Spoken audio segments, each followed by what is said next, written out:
A melhor hora para a gente sair para fazer o estudo hídrico da propriedade é quando está chovendo, né? Então bota a capa de chuva e sai. Eu estou numa propriedade aqui, ó. A rampa de entrada de acesso à casa tem duas sarjetas, né? Duas valas de drenagem. Tem mais de uns 30 a 40 metros mais ou menos. A drenagem interna pega toda a água acima da casa. A drenagem externa aqui pega a drenagem acima da casa e todas as calhas da casa, né? Em 40 a 50 metros essa estrada não tem nenhum dreno. Então praticamente a estrada cria a própria erosão, né? Falta de dreno numa estrada interna. Pouca gente entende isso, mas quando a gente faz os recortes de estradas vicinais, as estradas de acesso interno das fazendas, muitas vezes a gente liga mais de uma microbacia. Então no caso a gente tem aqui uma estrada que está pegando de uma microbacia, que é essa, que desce, tem uma cumieira aqui, ó, né? Aqui a gente tem um talveg, ali a gente tem outra cumieira, né? Só que a gente pega da cumieira acima, de uma outra microbacia lá, soma as duas aqui, e aqui essa água, ela desceria para cá. Só que agora, por conta das estradas que foram feitas e da maneira que ela foi feita, ela agora vai para outra microbacia. Então as estradas, quer queiramos ou não, elas são telhados. E quando a gente não calcula a captação e a vazão desse telhado e não usa as estradas para distribuir as chuvas, a gente tem problema de manutenção constante sem a utilização do recurso hídrico. Eu estava filmando daquela interseção ali, né? E dizendo para vocês que as estradas às vezes juntam duas microbacias numa só. Essa estrada também está sem drenagem. Veja bem, a estrada vira uma calha, né? A gente nem usa essa quantidade de água para plantio ao longo da estrada, porque a estrada não foi planejada para fazer isso. Como a gente gera uma manutenção a mais, porque a água corre pela estrada, causando erosão dentro da estrada, né? Aí aqui a gente tem essa estrada trazendo água para uma baixada. Ela indiretamente capta água para uma barragem, mas não foi esse o cálculo. Aqui a gente tem uma outra estrada interna. Vocês conseguem ver o escoamento superficial ali, ó, trazendo para cá também. Essas duas estradas jogam para a barragem. Ela tem um monge, né? O monge precisa ser controlado quando ela sobe. Eu gosto também quando a gente faz o vertedouro ou escoamento lateral fora da barragem.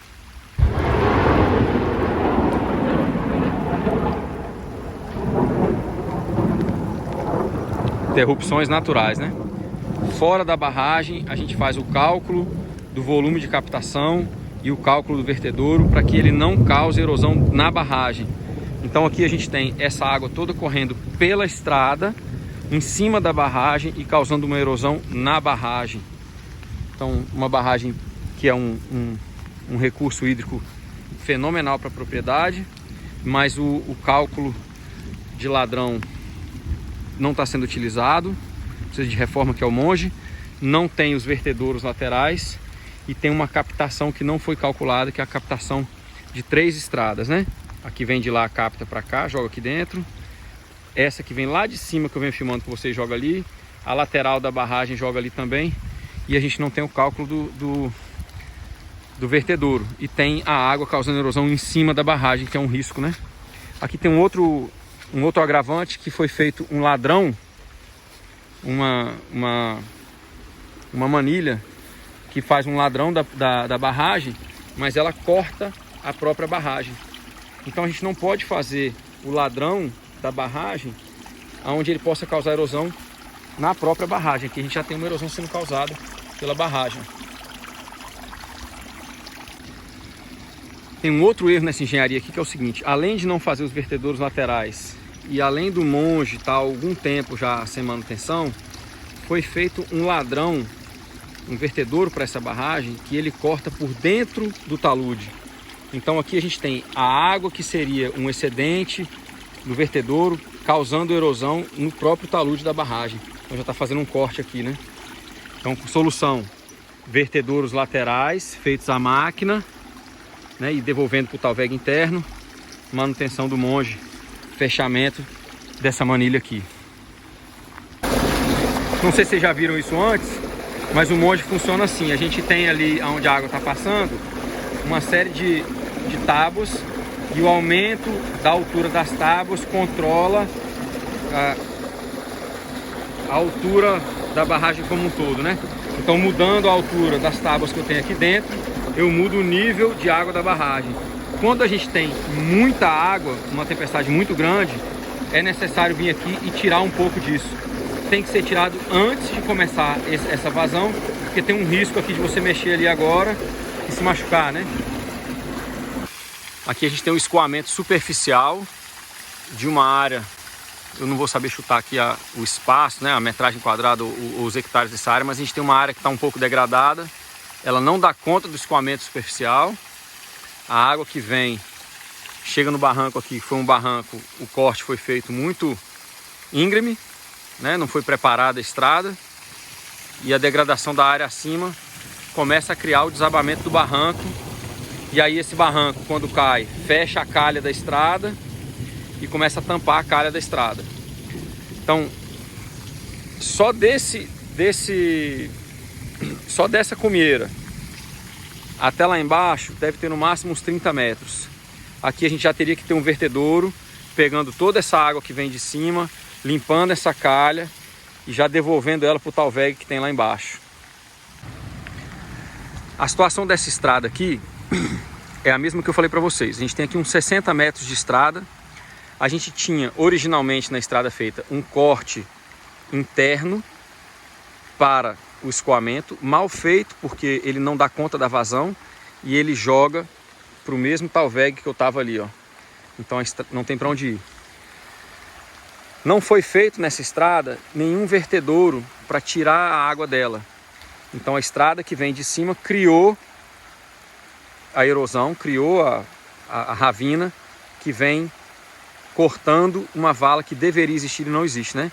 Então aqui a gente teria que fazer pelo menos uns 2 vertedouros jogando essa água de volta para um outro talveg secundário que tem aqui embaixo. Vejam bem o volume dessa água que desce, né? Então aqui uma estrada de acesso interna, a rampa de saída da propriedade. A gente não tem condição de sair daqui com um carro que não seja 4x4 e não tem condição de sair daqui com um carro, por exemplo, uma caminhonete ou um caminhão carregado de produto para fazer o escoamento da fazenda, em função de um erro da estrada da prefeitura. Vou chamar a atenção de vocês da quantidade de água que corre por dentro da estrada e a vala que foi feita, como ela tem muito menos água, ou seja, não cumpre bem o papel dela, e essa vala, ela teria que ter os vertedouros para cá, jogando para fora, como eu falei, né? Agora eu vou mostrar para vocês de onde vem o problema, né? Aqui está o portão de entrada, eu estava filmando atrás daquele portão. Essa é uma vazão da água da prefeitura. E aqui vocês vão ter uma noção maior do que eu estou falando para vocês. A água já começa a vir daqui, já começa a criar uma erosão. Ela é captada parte daquela rampa que desce ali e de 2 telhados que tem ali. E grande parte dessa água vem daqui, ó. É uma estrada que não tem os seus vertedouros laterais, que não tem coroamento, que não tem drenagem. E toda essa água que vem dessa rampa lá de cima, vem descendo ali, se acumula aqui. E a partir daqui, ela para aqui, que é o ponto mais baixo. E a partir daqui, ela começa a descer todinha pela estrada. A estrada que foi construída criou um talveg artificial, que causa mais problema ao coletar água e não utilizar essa água do que soluções. Qual a solução que a gente teria aqui? Um enxerto dessa parte, um cálculo da vazão dessa estrada toda, mais a vazão dos telhados que tem aqui, que desce para cá, colocar as manilhas, a partir das manilhas a gente receber essa água numa caixa e plantar em volta lá embaixo, e a partir daqui para lá, a cada 15 ou 20 metros, fazer um vertedouro na diagonal lateral, jogando para dentro do talveg e mais uma vez, não só jogando, mas recebendo a água em caixas ou bacias de contenção aonde ela chega. Só que essa bacia de contenção tem que ser feita com um plantio também, porque senão aonde a gente joga água a gente cria um outro problema de erosão para fora da estrada. Então o melhor jeito da gente avaliar as estradas é a gente sair quando está chovendo. Gente, se vocês gostaram do conteúdo, tem uma campanha do Apoia-se que você pode fazer doação esporádica ou mensal para me ajudar na produção desse conteúdo. Tem também um link para o canal do Telegram, onde eu discuto as questões políticas, geopolíticas, energéticas, que fazem tão necessário o planejamento rural regenerativo. E deixe seu comentário aí também para a gente tirar dúvida. O melhor dia de sair para avaliar os recursos hídricos da sua propriedade é quando está chovendo. Vem para a chuva e vamos analisar. Um abraço.